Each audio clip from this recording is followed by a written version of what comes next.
दहेज प्रताड़ना के खिलाफ कानून बनाने का मकसद था इसको प्रथा से स्त्रियों को बचाना, लेकिन वास्तविक पीड़ित से ज्यादा इसका इस्तेमाल बदले के लिए किया जाने लगा। पर अब इसमें सुधार आने की उम्मीद है और वो उम्मीद बना है सुप्रीम कोर्ट का एक फैसला, जिससे कई बेगुनाह अब इस कानून में फंसने से बच सकेंगे। कैसे होगा ये सब और क्या है वो फैसला, आपको बताते हैं। क्या है मामला? दहेज प्रताड़ना के नाम पर पति और पूरे परिवार को झूठे आरोपों में फंसाने के मामलों में लगातार बढ़ोतरी हो रही थी। कई बार बिना जांच की गिरफ्तारी हो जाती थी, जिससे निर्दोष लोग जेल भी चले जाते थे।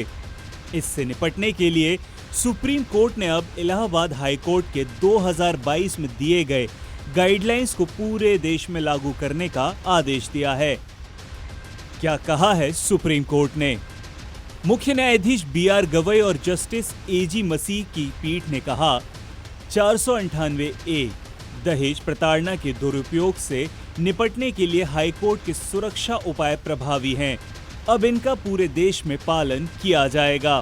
क्या है नए नियम, इन्हें आसान भाषा में समझते हैं। FIR के बाद सीधे गिरफ्तारी नहीं, शिकायत दर्ज होते ही 2 महीने का कूलिंग पीरियड दिया जाएगा। इस दौरान कोई गिरफ्तारी नहीं होगी। परिवार कल्याण समिति बनेगी। हर जिले में एक या ज्यादा कमेटियां होंगी। ये केस की गहराई से जांच करेंगी और समझौते की कोशिश करेंगी। कौन होगा कमेटी में? युवा वकील या कानून के छात्र, अनुभवी सामाजिक कार्यकर्ता, रिटायर्ड जज, वरिष्ठ प्रशासनिक अधिकारी की शिक्षित पत्नियां। हालांकि कमेटी के सदस्य कोर्ट में गवाह नहीं बन सकते। 2 महीने में समाधान की कोशिश। समिति दोनों पक्षों को बुलाएगी। परिवार के 4 वरिष्ठ लोग भी साथ आ सकते हैं। बातचीत, सुलह और रिपोर्ट बनाकर पुलिस या मजिस्ट्रेट को भेजी जाएगी।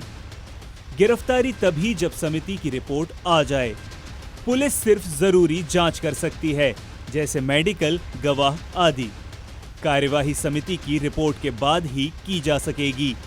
समिति के सदस्य प्रशिक्षित होंगे।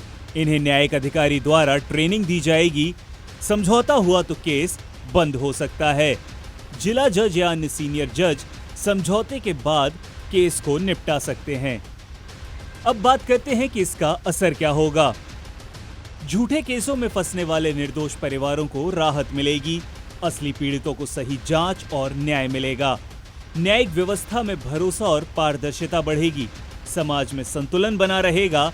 ना महिलाएं ना पुरुष, किसी के साथ अन्याय नहीं होगा। क्यों जरूरी था यह फैसला? इस केस में एक पति और उसके पिता को जेल भेज दिया गया था, जबकि बाद में साबित हुआ कि आरोप झूठे थे। कोर्ट ने साफ कहा, 498A का गलत इस्तेमाल रुके, ताकि जो सच में पीड़ित है उनकी आवाज दबे ना। सुप्रीम कोर्ट का यह ऐतिहासिक फैसला एक संतुलित और इंसाफ परक व्यवस्था की ओर एक बड़ा कदम है। अब दहेज प्रताड़ना के झूठे आरोपों पर जल्दबाजी में गिरफ्तारी नहीं होगी, बल्कि परिवारों को बातचीत से समाधान का मौका मिलेगा। इस फैसले पर आपकी क्या राय है? क्या आपको लगता है कि इससे सामाजिक संतुलन बेहतर होगा या नहीं? अपने विचार हमें कमेंट्स में साझा जरूर करें और वीडियो पसंद आए तो इस चैनल को सब्सक्राइब करें और वीडियो को लाइक शेयर करना ना भूलें।